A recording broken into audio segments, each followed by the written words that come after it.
pala si Ace Corcuera, kasama si Boss Mike Asoy. At nandito na naman po tayo ngayon sa itong episode na tayo.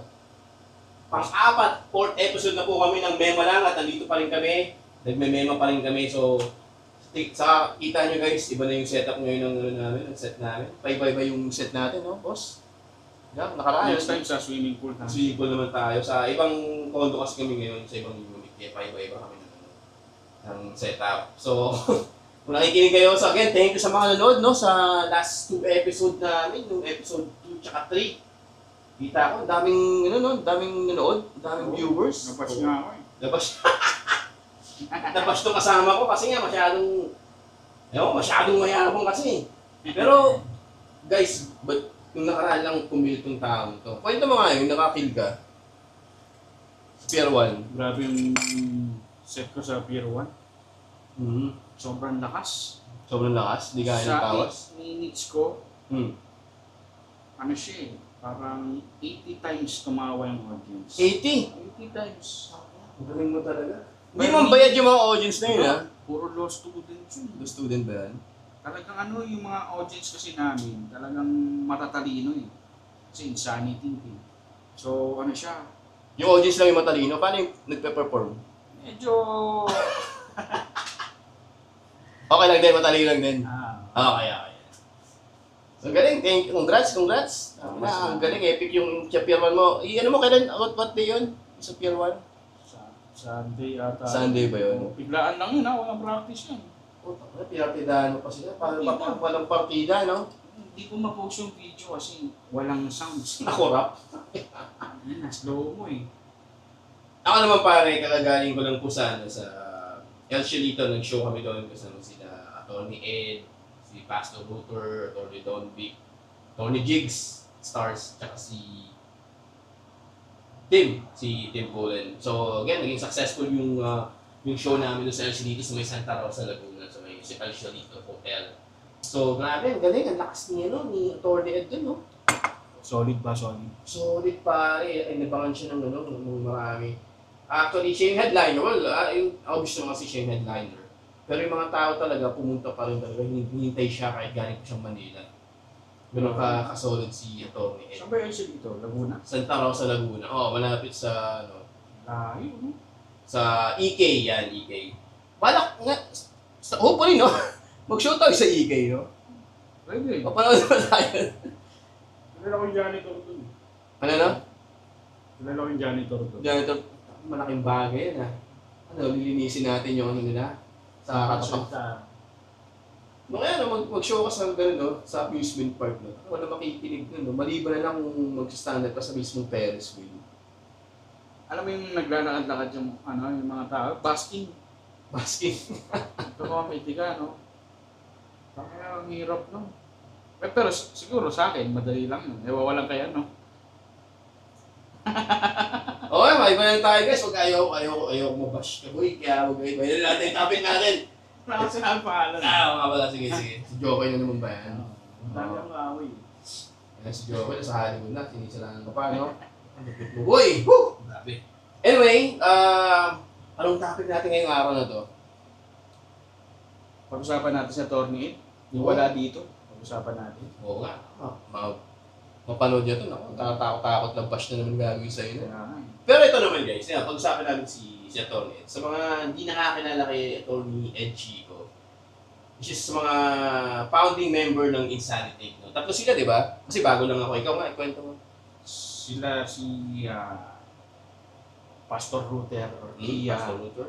sa si Ma'am Michelle Defensor. Siya ba yung asawa ni, no? Kapatid Kapatid ni Mike. ni Mike Defensor. Defensor. Okay. Nagko-comedy din pala siya. Galing nun. Umabot yun sa Showtime. Mga semis pa ata. Magaling. Showtime yung Funny One ba yun? Yung mga head namin magagaling. So, dapat, ang kinukuha nun. Kaya swerte mo, nakuha ka. Kasi Oo nga, tala. Magaling pala. Magaling ka. Thank you, sir. Thank you.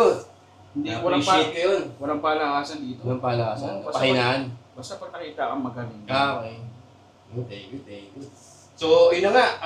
Sinasabi ko si Atty. Ed Chico, isa sa mga founding member ng Insanity. Kwento mo kailan nagsimula yung Insanity? Pandemic lang ba nagsimula yun? Hindi pa ata pandemic, pre. Mga Okay. 2015.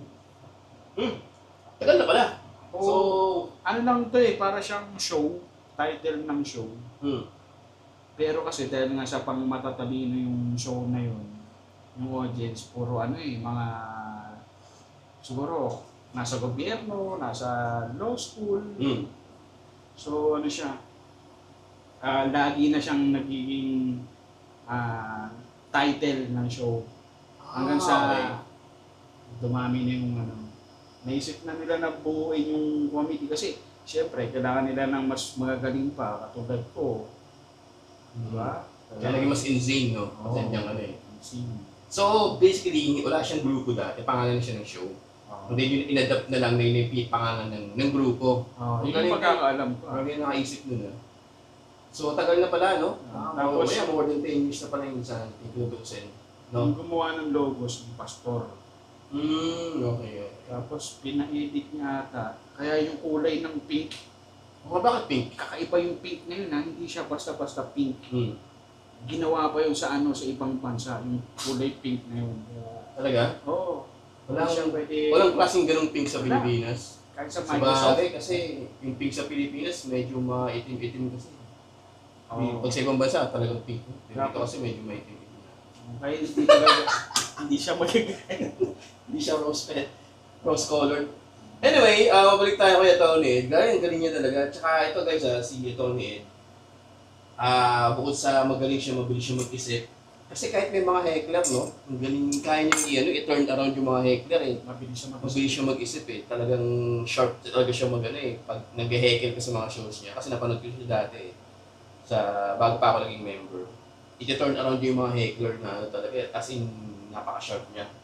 Ang bilis niya makaisip agad. At the same time, nag-mentor din siya sa amin. Nagbibigay siya ng mga tawag ito, pointers. After ng show, no? After ng show, yan. Sila nila, Tony Rudolph. Siyempre, ibang mga bets din ng Insanity yan. Kaya mga master tawag sa kanila, mga boss. So, mabalik tayo. Ikaw, saan mo ba nakilala si Tony Ed pala? Paano ka napunta sa Insanity? Nakalaban ko yan si Atty. Ed sa comedy cartel competition. Makalaban pa kayo doon? Oo. Tinalo ko siya nung leg. Totoo ba yan? Natalo ko siya nung Na-play leg. ko pa yung nalala mo si Tony. Leg 6 ata. I did. Tama, leg 6 ko siya tinalo. Hmm. Madami kami nun eh. Siguro maganda lang yung set ko nun. Siguro na. Mas magandang lalaki ka pa, no? Oo. Puro pa bago ata yung ginawa ni Atty. Ed. Pero mapapansin mo talaga na sobrang lamang na lamang si Atty. Ed sa lahat ng bagay siya. Kaya ano eh. Yun yan, tinuloy-tuloy na ni Atty. Ed. Mas magaling na siya sa akin. Diba? Tumigil ka ba sa pagka-comedy dun? Oo. After lang nung Breakup? nag-show muna ako sa Camp Crame. Marami. Puro polis yung nanood sa akin. Talaga? Natuwa naman sila. Oo, Kasi ma. kung hindi, inaresto ka nila eh. Oo. Puro drugs yung joke. Puro yung probinsyano. Talaga? Wala nagkasa? Wala. Wala. Pero yung titig sa akin ni Bato de la Rosa, kung ano na eh. Pa- Patokhang na eh. Patokang yan. Okay, panalo. Ako kasi guys, bago lang ako sa group sa Insanity. So far, okay na dito sa group na to. Marami akong natutunan, which is good. Gusto ko. Marami akong natutunan sa jokes, marami akong na-experience na pwede kong i-apply sa pagpapatawa. So grateful ako na kuha at tanggap nga ako dito. With the blessing of course sa mga founders ng Insanity. And yun na nga, okay sa akin si Atty. Ed kasi dati hindi pa ako member ng Insanity, nagbibigay siya ng mga guide or mga tinuturo. Dati pa gusto magbuo kami ng sariling grupo. Atty. Ed. Hindi namin kaya magbuo ng sariling grupo. Nalala ko yung dati sa Nomo pa kami. So yun, tsaka ang galing, ang ni Atty. Ed ngayon, medyo nagka-trending na siya eh. Hindi man trending, kumbaga relevant siya, lalo sa mga nangyayari ngayon sa politika. Alam naman natin kung ano nangyayari sa politika. Lalo na mag-election. Mag-election yan. Politika pa nga eh, di ba? Yung meron daw double bag na nagkapalitan sa Nomo Basyo. Yun yung place kung saan kami nag-open mic. Yun yung pag-aari nila Atty. Ed, Mambads, di ba? Ah, Doon daw nagkaroon ng palitan. Pero hindi naman na ano eh, hindi nag-progress yung ano na yun eh, yung what you call this, yung allegation na yun. So hanggang ngayon is wala pa rin siya. Okay? So, yun na, ano pa? Ano pang masasabi mo kay Atty. Ed? Huwag ka magmumura ha, kasi mapapanood nyo to. sobrang galing yan yung Atty. Ed. Kasi, ano siya eh, hindi siya, sineseryoso niya talaga lahat. Kumbaga, pag napanood ka na niya, sasabihin niya sa'yo yung mga maliwo, yung mga kailangan mong i-improve. Kaya nung ginagawa niya sa akin, lalo talaga akong gumaling eh. Kasi, Hindi ako magiging ganito kaya. kasi kailangan mo lagi mag-improve ka. Oo. Saka uupuan yan. Kung gusto mong upuan yung set mo, uupuan yan. Uupuan yung dalawa, syempre. Kasi pag ayusin nyo yung joke nyo, Ang tanong, nakikinig ka naman. dapat makikinig ka dyan. O baka labas, may- gano'n lang. May mga comedian kasi dati na hindi talaga nakikinig eh. Hindi nila ina-apply. Sino? Nakikinig sila, tapos wala na sila. Wala nga. Hindi nila ginalingan. Hindi galingan. Ewan ko sa kanila. Wala ako talagang galingan. Kaya pag may sinasabi sa akin, sinusunod ko para mapabetter yung craft na ginagawa natin as comedians nga ika nga, di ba? So yun, grateful din ako talaga ako na nakuha ako hanggang until now na ano siya eh, hindi porket member ka na, dun ka lang eh, kaya na continuous learning eh. Di ba? Oo. Araw-araw may natutunan ka, may binabago ka sa sarili mo para mapabuti. Yun nga, yung craft, yung art form yung ginagawa natin, yung stand-up comedy. Kasi dati yung isip ko, parang stand-up, ano lang siya eh. Magsasabi ka lang ng joke, ganyan, di ba? Ito hindi eh, may ano siya, may certain ano siya eh. Level siya ng pagpapatawa na hindi siya basta-basta. Kaya natawa ako sa mga ibang mga pag nalaman ng stand-up comedian ka. Ewan ko naranasan mo na to kasi malaman. Uy, nag-stand-up ka pala. Sample nga ng joke. Nagiganda na ano mo yung ganun? Uy, nag-stand-up ka? Sample nga ng joke. Akala kasi ng mga tao, ganun ka-instant yun no? Parang inisipin na pag comedian ka, magbibigay ka agad ng joke. Pwede naman namin gawin yun. May mga baon naman kami mga one-liners, mga jokes na mga anong tawag sa mga ganun. Pero hindi, kasi parang joker lang yun eh. Iba kasi yung stand-up eh, hindi siya basta-basta na one click. Magpapatawa ka agad. Kasi siya eh, may process siya eh. Hindi siya basta-basta ganun. Hindi siya tulad ng, ay, singer ka pala, sample nga, pwede ka sample ka ng chorus ng kanta, makikita ng galing mo. Hindi ganun eh. So, ano lang to para sa akin lang, parang natawa na talaga ako pag may mga ganun tao. Papasample mo ba? No? Tapos walang bayad, no? Kaya importante, kapag may paparating kang show, tandaan mo yung details. Tapos, once na kayo ma-encounter kang katulad niyan, bago lang, uy, joker ko pala. Sample naman dyan. Sasabihin mo ngayon, eto, may show ako sa ganito, ganyan. Panoorin mo ako. Para mga hindi sila mapag-curious at papanoorin ka naman nila. Pero di naman sa mga magbigay ka rin ng sample-sample kung sa tingin mo okay. Anong to? Napanood mo na ba si Jam? Ha? Si Jam napanood mo. Napanood ko eh. Magaling yun. Eagle Cement. Oo. Kaso busy na siya eh. Si Jam yung unang kasama dito sa podcast, di ba? Oo, may siya, may Small trabaho business. Na. May trabaho na daw. Trabaho. Akala ko nag-business siya. Sabi niya tayo, please. Hindi, akala ko yung sabi mo. Talaga? Si Jam nga pala guys, siya yung dating co-host ni Mike sa podcast. Tier 1 kayo dati nun, di ba? Tier 1. Yung pumasok sila sa Tier 1, nalugi. Sana, di malugi itong ginagawa natin podcast na to. Kumikita to, kumikita. Kakitaan. Yes. Okay. So, balik tayo kay Atty. Ed. Si Atty. Ruther, kamusta naman? Nasa no? Atty. Pastor Ruther. Naalala kasi na Atty. Kamusta naman? Oh, I mean, nung kinuha ka, nabibigay din si, of course, si Pastor sa'yo ng mga Ayun ang magaling talaga. Kasi nagpapa-workshop yun si Pastor Ruther. Talaga? Oo, lalo na kapag about corporate show. Corporate show.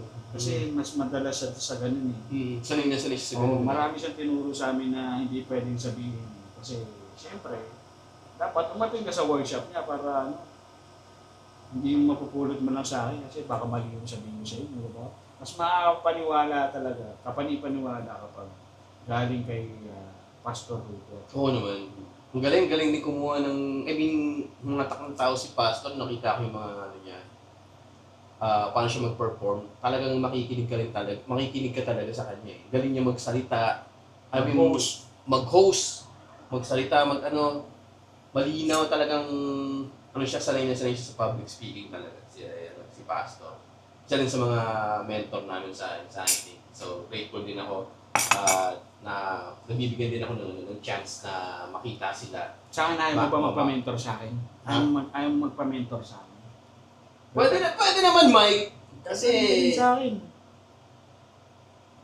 mentor hindi mentos puro ano lang, lamig lang Anyway, yun na nga, wala, basta ako, grateful lang talaga ako napunta ako sa Insanity and thank you sa mga nag-accept sa akin dito. And syempre, pagpapatuloy pa natin ang simulan. Meron akong gustong i-mentor kaso nasa kabilang grupo. Paano may mentor? Chicks ba yan? I-mentor ko lang para pag nagpo-post na siya ng mga beat niya. Medyo okay na, no? Sige, baka mag-lap react na ako next time. Ayaw ko sa'yo, Mike. Huwag mo tirahin mo, Mike. Ako sa tingin ko, yayain mo na ng ano yan, ng ghost battle ako sino yung kapi ko. Kasi pati ako nadadamay yung visit. Online joke na nga nang bumomba pa. Okay. Di ko alam, wala akong nalaman dyan Wala akong nalaman dyan. Si Jokoy yun. Si Jokoy yan. Wawa siya sa Golden Globe no? Oo. Parang mo yun. Wala, ano siya parang, well, di ko masisi kasi parang late note. Ano siya yung pagkakakuha sa kanya parang ilang weeks na lang yata natitira so hindi siya masyado kapag-ano. Pero dahil sa pera siguro, malaki siguro. Oo naman, kahit naman sino gustong kunin yung Golden Globe. Kasi minsan na lang yun Yung pag-host ng mga ganyang event ng mga malalaking mga saka siguro, event. sanay naman na siya na kumuha ng mga on the spot. Mga 2 weeks na notice. Hindi, kasi pagka ganun kasi, paiba-iba kasi minsan Hindi ako professionally, wala akong masyado, pero yun ang sa tingin ko lang, kinulong siya sa oras. Hindi lang, alam mo, hindi lang siya, may mga tao siya na susulat ng joke para sa kanya. Okay. Sinisi nga pala niya yung Sinisi niya yun, di ba? Yun yung pinaka-joke save niya talaga. Joke save niya. Hindi ako nagsulat nito. Bakang ganun. Anyway, mabalik na nga tayo. Pero kung si Atty. yun, kung si Atty. siguro yung kinuha nila, tingin mo, sa Golden Globe. Ay, oo naman. Kaya niya to, nag-English naman si Atty. Oo. Tsaka kung sino ka sa i-reference siya kay Jinggoy doon, hindi gusto mo malaman. Hindi kilala si Jinggoy, no? Oo. Ganda, galing. Ito pa, international si Atty. Magkakaroon ng show sa Australia, no? Grabe. Ito talagang dream ko lumaki yung group namin and at the same time magkaroon kami ng mga out-of-country shows, di ba?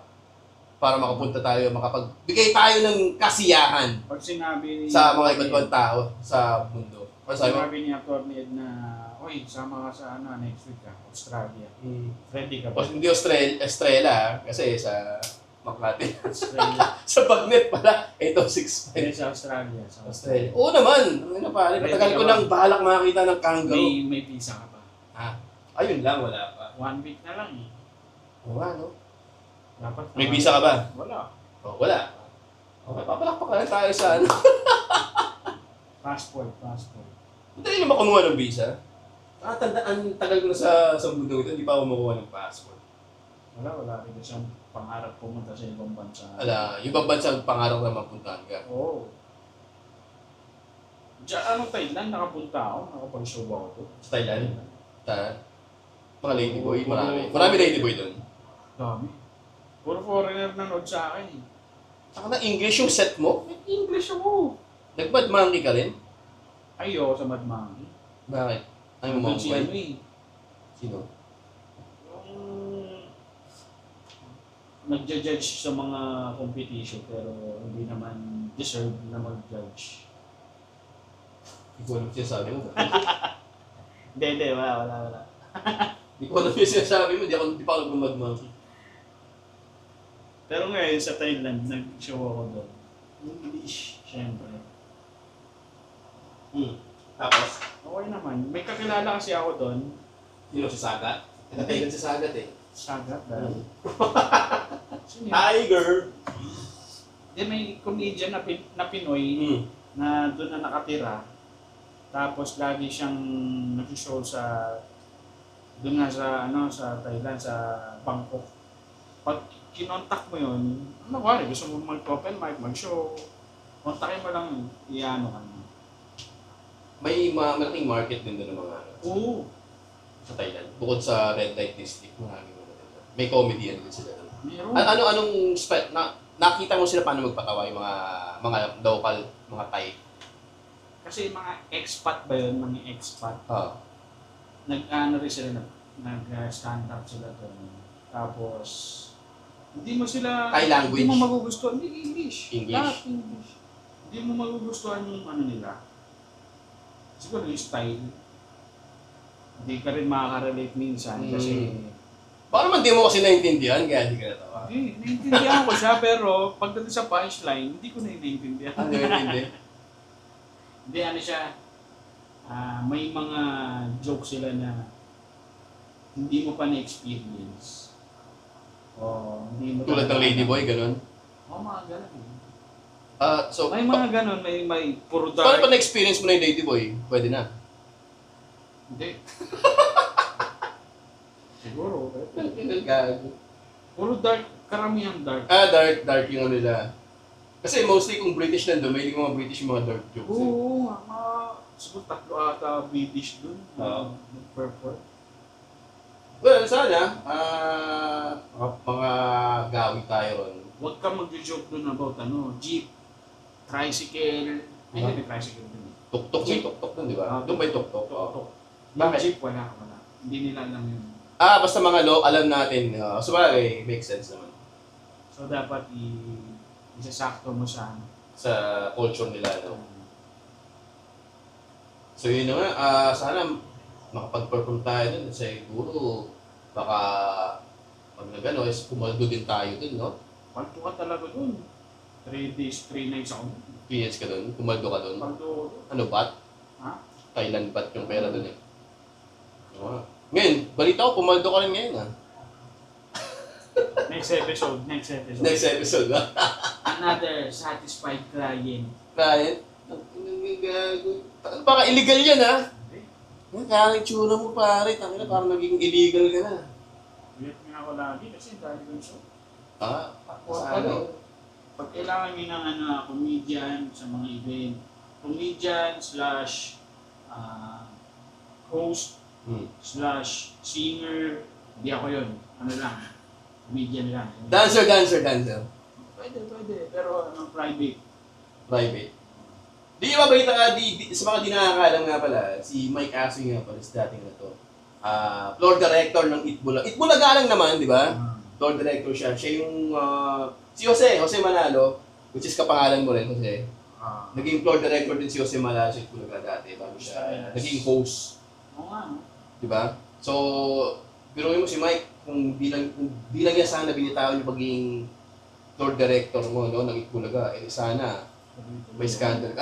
May baka talent ka na lang siguro ng Itbulaga, Sana no? nasa TV5 ako, no? Oo, sa TV5 ko pa sana. Hindi ko nagawa yung mga pangarap ko. Oo. Kuha mo medyo na kapangalan mo si Jose. Tapos yung height mo, Wally. Pero all-in-one package ka na eh. Pero wala akong time mag-stand up nun. Pag gano'n. Baka ganun. Monday to Saturday yung Itbulaga eh. Tapos napagod ka na sa gabi. Pagod na yung isip mo. So, hindi ka makakapag-perform ng stand-up na maayos. So, grateful tayo, hindi ka nakuha doon, no? Kasi kung nakuha ko doon, wala akong kasama dito ngayon. Sana po. Oo. Hindi, umalis ako, pa lang, Cali pa lang. Talaga. Pinapos ko na ng Cali umalis na ako. Hindi ko na kaya. Sobrang hirap daw kasi guys na doon eh, ng working environment na kung floor director ka. Yung mga dating kasamahan niya na nauna sa kanya, nagkaroon ng issue sa health. Anong klaseng sakit? Pneumonia. Una, magkaka-bronchitis ka muna. Inuupo ka, makatingin dito, puro ka ganun. Tapos, papunta ng pneumonia yan. Once na magka-pneumonia ka, yan na, unti-unti ka ng manghihina, papayat, mamatay ka. Yung isa si Jerby. Yan. Floor director Floor doon. director siya sa One for All. Hmm. Tapos ako, production assistant pa lang ako nun. Hmm. Napapansin ko kay Jeremy, inuubo na. Isang linggong umubo. Hindi, parang isang buwang inuubo. Eh, ina-assist ko siya eh. Lahat ng mga Baka TV yun, hindi din hawa kayo lahat. Hindi. Anong nangyari? Ano? Na hospital. Oh.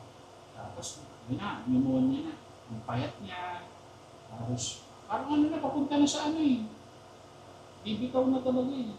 Nakaligtas naman siya. So, sinagot naman ng Itbulaga yung bayad. Pero, ewan ko ah. Tapos yun. Kasi dahil ba sa ano yan, sa pagod, pawis, lamig, ganun, no? Kasi, Kasi One for All ka eh. let's say, nasa one for all ka, taka ng init dun. Kaya pala si Paolo Ballesteros parang nag-stroke, mini-stroke siya dun.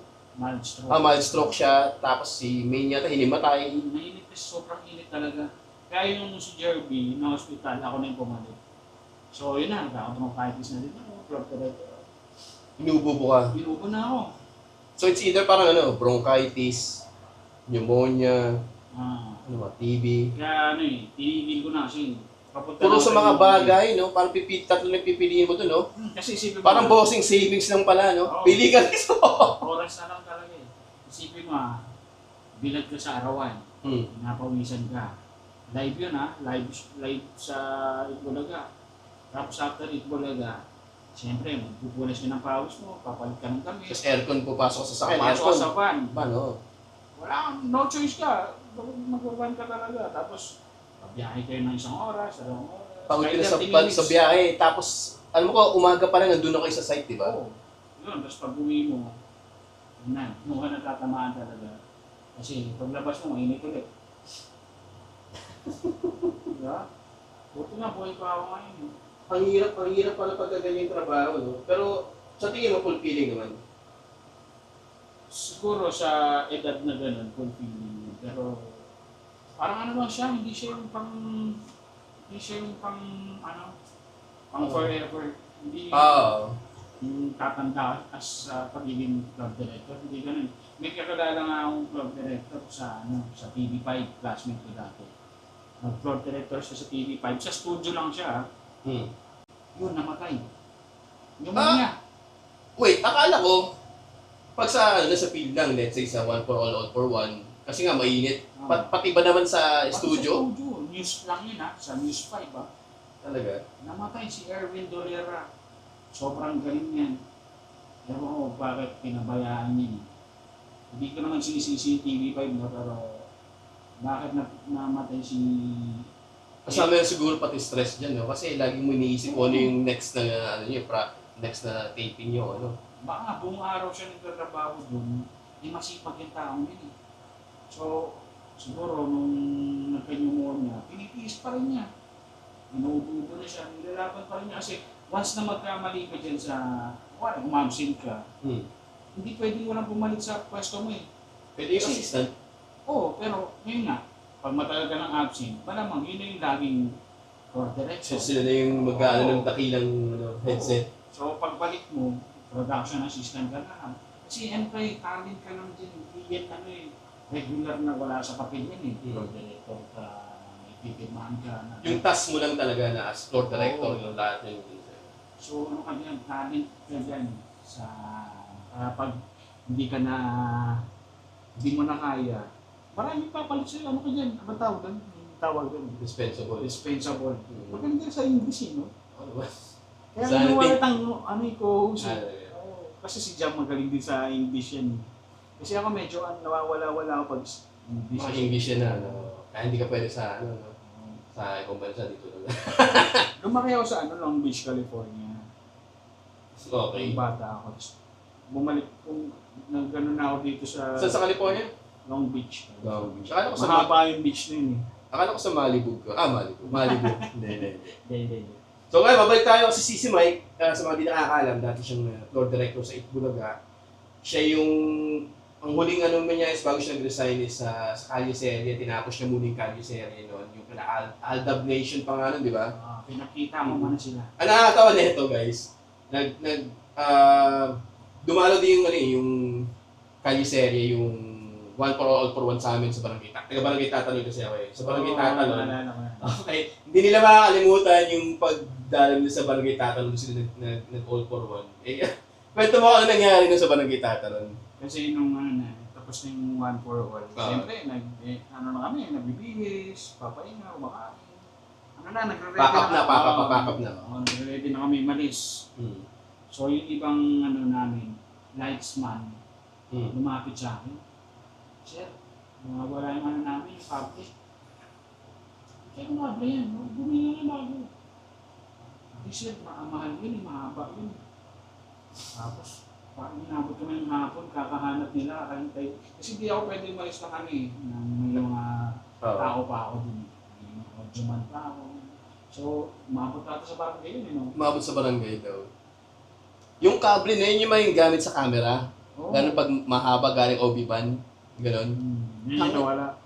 Tingin mo, yung ata tumira yan. Boy, tangina ko ganun kahaba, daming tanso nun. Wala na pag-asang mahal. Ano yung mayaman yung nakakuha? Hindi naman, paldo lang kasi nga mas mahaba tapos kaya siya mahal. Kasi nga punong-puno ng tanso yun. Paano man nabalitaan? May nagsasabi lang, taga sa amin, yun nga, nagkahanap pa ng parang bababan na yung Tatalon sa All for One kasi nga sa Hindi na nangyari. kami bumalik doon. Hindi na kayo bumalik. Nakakaya gago sa barangay ko pa nangyari yun. Nakita mo ko nun. Maraming tirador. Hindi pa kita kilala nun, gago. Pero medyo angat kasi yung tsura ko doon eh. Ay, hindi ako lumabas ng bahay. Ang nakakatawa lang, ngayon nag-usap kami regarding doon. Nakatawa ako sa totoo nga yung one story na nagkano. Kaya ito ni mga kabarangay ko. Kung sino man, ito sa mga nakakapanood, sa mga kabarangay ko, sino man yung nagnakaw na yun, kaya yung inaanap kayo na ito ni Mike. Pero tingin ko, wait lang, yung mga taong involved, I mean yung nagbabantay na supposed to be sa kanilang nakakargo yun, ano yung pinagmulta? Pinagbayad ba yun? I mean, salary deduct? Tingin ko, salary deduct yun sa naka-assign doon. Naka-assign doon. Tapos, baliwala lang naman yung doon eh, kung magkano yun eh. Kasi yung may-ari nun, may-ari ng Bulaga yun eh. Mga lusos. Kasi lusos eh. Sa kanya rin yun kasi yung lightscape. Kasi yung lightscape sila yung may-ari sila yung may hawak ng yung mga sister ilaw, company ng camera, ganyan. So, lang sa kanya yun, wala lang sa kanya yun. Pero kawawa doon, kung sisingilin pa doon sa tao nga na naka-assign doon. Yun yung dahilan kaya tagal nyo sa Tatalon nun bago kayo nakalis kasi pinabarangay nyo, ipabarangay pa kayo. Chinek mo yung mga CCTV? Hindi na, wala na ako doon. Naghihintay na lang ako sa van. Talaga? Oo, naghihintay na ako ng report nila kung okay. So hindi na natagpuan, wala kayong suspect kung sino? Wala. Safe ako. Ikaw pala. Joke lang. Tingin mo So, saan ibebenta yun? so junk shop. Junk shop. It's either junk shop o kung purong tanso yun, yung mga tipong naninilaw sa pagkatanso. Naninilaw ba? Namumula. Basta may mga ganong specification kasi yung sa pagkatanso eh. Ang hirap mag-one for all din sa Tatalon na yan. Sobrang daming tao. Daming tao guys. Ang kukulit ng mga tao, no? Papatabihin mo sila, hindi sila tatabi. Sila natabi. Higit na pa. Tamang bata doon. Ito na, parang trivia na kasi yung pagkakaalam ko sa Tatalon, barangay Tatalon, barangay namin, sa buong District 4, siya yung pinakamalaking, in regards sa mga botante, sa District 4, kami yung pinakamadami. Hindi ko lang alam kung ngayon, ganun pa rin Pero kasi kaya mostly mga politiko, gustong makahamig ng malaking boto sa District 4, sa amin kasi nga maraming botante doon. Kaya pag napanalo mo yung Tatalon, ang laki ng chance mo na manalo. Naalala ko yung Tatalon. Tsaka mawawala yung wire nyo. Yun pa yung malapit kayo sa QI, di ba? Malapit. Pure gold yan. Tsaka ito yung parang laging binaba. Although, nakatapos lang yung parang ginawang flood control doon sa may Araneta. Hindi ko lang alam kung effective yun. Pero, since malapit na rin naman tag-ulan. Tingin ko hindi effective yung mga using yung bornal, yung mga kanya. Hindi maaaring pa dyan. Dapat dyan, ibahin lahat ng bahay. Patayuan ng malaking. Ang gago Kakasunog lang ng bahay namin 3 years ago, gagi. Kondo, Di ba sa Condominium? Di ba sa Tatalon din, Tatalon yun, diba? So, yung mga ginibang bahay, meron silang unit doon, isa-isa. Talaga? Di ba? Ayaw mo ng gano'n? Pag giniba, may kita yung wire nyo. Sana. Hindi pa rin binibenta. Hindi pa wala naman, napapamana. Ako yung nagnako sa Itbulaga, ipapamana ko sa ito.